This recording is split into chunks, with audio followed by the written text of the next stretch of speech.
আমরা বাংলাদেশি মেয়েরা অনেক খ্যাত। হ্যাঁ ভাই, আমরা অনেক খ্যাত, আমরা স্মার্ট না, আমরা চলতে ফিরতে পারি না, আমাদের ড্রেস আপ সেন্স নাই, কিসের সাথে কী পরি তার ঠিক নাই। আমরা বাঙালিরা খ্যাত, গরিব, ছোট লোক। আমরা চোখে কিছু দেখি নাই, ভালো জায়গায় যাই নাই, ভালো জায়গায় ঘুরি নাই, ভালো জায়গায় খাই নাই। অ্যানিওয়ে, আমি যার কথা বলছি অবশ্যই আপনারা বুঝতে পেরেছেন কার কথা বলছি।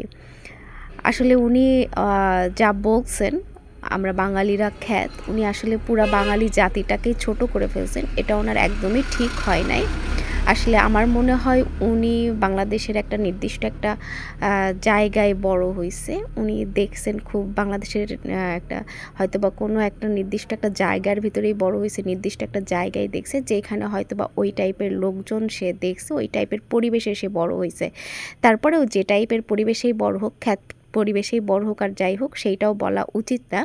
সো উনি একটা মানে বিশাল জায়গায় গিয়ে নিজেকে একটু অন্যভাবে দেখছে, দ্যাটস ওয়াই সে ভাবছে যে বাঙালিরা খ্যাত। একটা আসলে এইভাবে ওনার বলা ঠিক হয় নাই, বিকজ বাংলাদেশকে পুরা ছোট করে ফেলছে ওনার এই কথাটাতে। বাংলাদেশের মানুষকে, বাংলাদেশকে ছোট করা হয়েছে। যেখানে একজন ইন্ডিয়ান কোনো একজন অডিয়েন্স তাকে কমেন্ট করেছিল, যেখানে সে বাঙালিদেরকে ছোট, সে তো একজন আসলে বাঙালি হয়ে কিভাবে বাঙালিদেরকে ছোট করে আমি আসলে বুঝি না। আর খ্যাত বলতে আসলে উনি কী বুঝাইছে, ছোট লোক, গরিব। যেভাবে খাচ্ছিল আমার তো খাওয়া দেখেই মনে হয়েছিল খ্যাত খ্যাত টাইপের।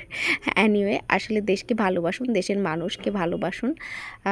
আমাদের বাংলাদেশে কী পরিমাণের ভদ্র ভদ্র মানুষ আছে এইটা আসলে উনি হয়তো বা দেখে না। বাংলাদেশের বিভিন্ন জায়গায় ওনার আরেকটু ঘোরা উচিত, বাংলাদেশের বিভিন্ন শহর তার ঘোরা উচিত, বিভিন্ন জায়গা তার দেখা উচিত। উনি বাংলাদেশের বেশ কিছু আসলে ভালো জায়গায় সম্ভবত ঘোরেন নাই, ভালো কিছু দেখেন নাই, দ্যাটস ওয়াই তার কাছে এটা মনে হয়েছে। আমার মনে হয় ওনার আরেকটু অবজার্ভ করা উচিত বাংলাদেশ সম্পর্কে।